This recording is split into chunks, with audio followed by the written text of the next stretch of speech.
بسم اللہ الرحمن الرحیم۔ میں نے دکاندار کو پیسے دیے اور جلدی سے شاپنگ بیگ اٹھا کے زمین کے پیچھے بھاگی۔ ہوا کے گھوڑے پہ سوار رہتی ہے یہ لڑکی۔ اس کے ساتھ شاپنگ پہ آنا خودکشی کے برابر ہے۔ جب تک پوری مارکیٹ نہ پھر لے تب تک اسے چین نہیں آتا۔ مارکیٹ کی پہلی شاپ میں گھستی ہے اور آخری شاپ سے نکل کے گھر کا راستہ پکڑتی ہے۔ چل چل کے میرے تو پاؤں دکھ رہے تھے اور وہ ایک کے بعد ایک شاپنگ بیگ مجھے پکڑا کے آگے نکل جاتی۔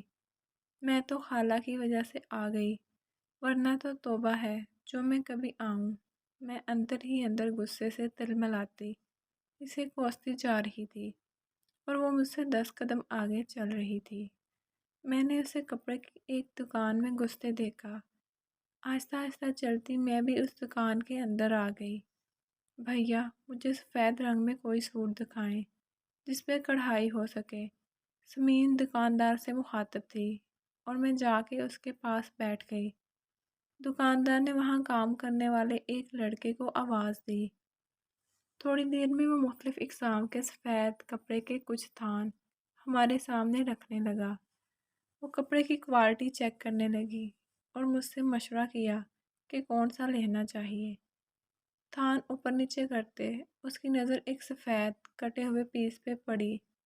اس نے جلدی سے وہ پیس ہاتھ میں لیا اور میری طرف اشارہ کر کے بولی، یہ دیکھو کیسا ہے، شاید پورا سوٹ ہی کٹا ہوا ہے۔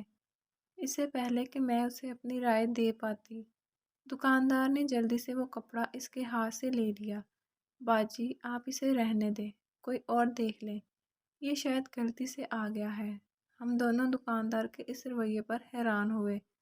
میں چپ رہی، لیکن وہ بولی، مجھے تو وہی کپڑا لینا ہے، آپ دکھائیے مجھے۔ وہ بس ضد تھی۔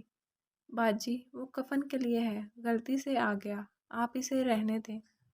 دکاندار کے اس جواب کو سن کے ہم دونوں کے چہرے کے رنگ اڑ گئے۔ اگلے ہی لمحے وہ بیگ اٹھا کے دکان کے باہر تھی۔ میں نے آواز دی، ارے رکو، مجھے تو آنے دو۔ دکاندار بھی آوازیں دینے لگا، باجی بات تو سنیں باجی۔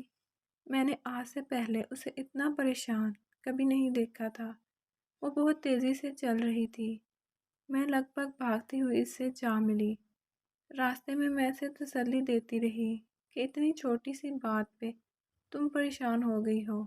اس نے میری کسی بات کا جواب نہ دیا۔ گھر جاتے ہی وہ اپنے کمرے میں چلی گئی۔ میں نے سارے شاپنگ بیگ خالہ کو پکڑائے اور اس کی اس حالت کا احوال سنا کے اپنے گھر چلی آئی۔ اگلی صبح امی نے میرے اوپر سے کمبل ہٹا کے جلدی سے اٹھایا۔ میں گھبرا گئی، امی کی آنکھوں میں آنسو تھے۔ میں ہڑبڑا سی گئی کہ آخر ہوا کیا ہے۔ کچھ بتائے بنا ہی وہ مجھے خالہ کے گھر لے گئی۔ وہاں پہنچتے ہی میرے پاؤں تلے سے زمین سرک گئی۔ سمین اب اس دنیا میں نہیں رہی تھی۔ میں گھٹنوں کے بل اس کی لاش کے پاس بیٹھ گئی۔ دماغ کی نس پھٹنے سے اس کی موت واقع ہوئی۔ حیرانی اور پریشانی کے عالم میں میرے اندر سے ایک چیخ نکلی اور اس کے بعد میں اپنے حواس میں نہ رہی۔ جب ہوش آیا تو امی آخری دیدار کے لیے مجھے اس کے پاس لے گئیں۔ کل جو سفید کفن دیکھ کے اس سے دور بھاگنے کی کوشش کر رہی تھی، آج وہی سفید کفن اس سے لپٹا ہوا تھا۔ انسان اس دنیا میں اتنا مصروف ہوتا ہے کہ اسے پتہ ہی نہیں چلتا اس کے کفن کا کپڑا بکنے کے لیے بازار میں آ گیا ہے۔